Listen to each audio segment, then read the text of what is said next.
Those 3 years that we were in will be a landmark, a watershed in Australian history. The Whitlam years also meant the end of war and of shame and anger for many of us.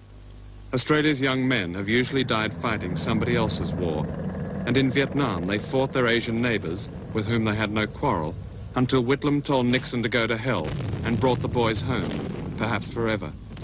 He also forced the French to suspend nuclear testing in the Pacific, and he buried the White Australia policy.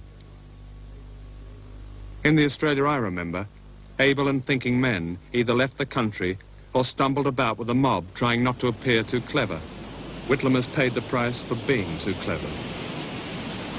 Manly beats Sydney, home of Frank Hardy, Australia's best-selling novelist and one of its finest radical political writers. Frank, for me, coming back at Australia looks pretty much the same. Same beach life. Nothing seems to have changed much. Is this calm a right impression or not? Well, there are those who think the great Australian apathy will prevail, as it is here today amongst these few people lounging on Manly Beach, which I was doing this morning. A lot of people don't think it will prevail, and I'm one of those. November the 11th to December the 13th changed something in this country, and I don't think there's any way we can go back. That's the day Whitlam was fired. Yeah, when the coup, as is often called here, took place.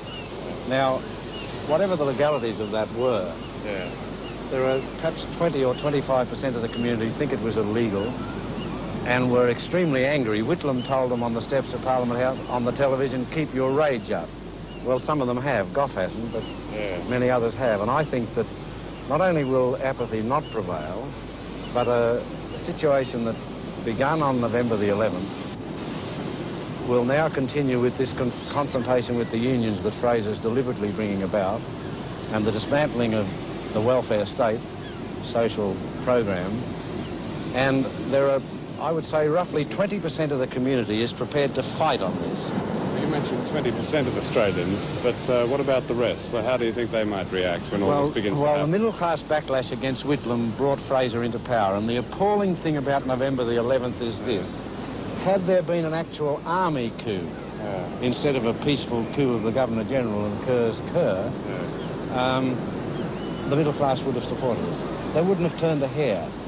All they wanted was to get Whitlam out, to get back to prosperity, to get back to tax dodges, to the comfort, to end inflation, curb the unions. They supported that coup, and in my opinion, the Labor Party, as a political force in Australia, is finished for at least 10 years. Frank Hardy and those like him will keep their rage up, but it's a melancholy rage, barely noticed amidst the good ochre life. The surf, the pubs, the oysters, the coldies, the beetroot sandies,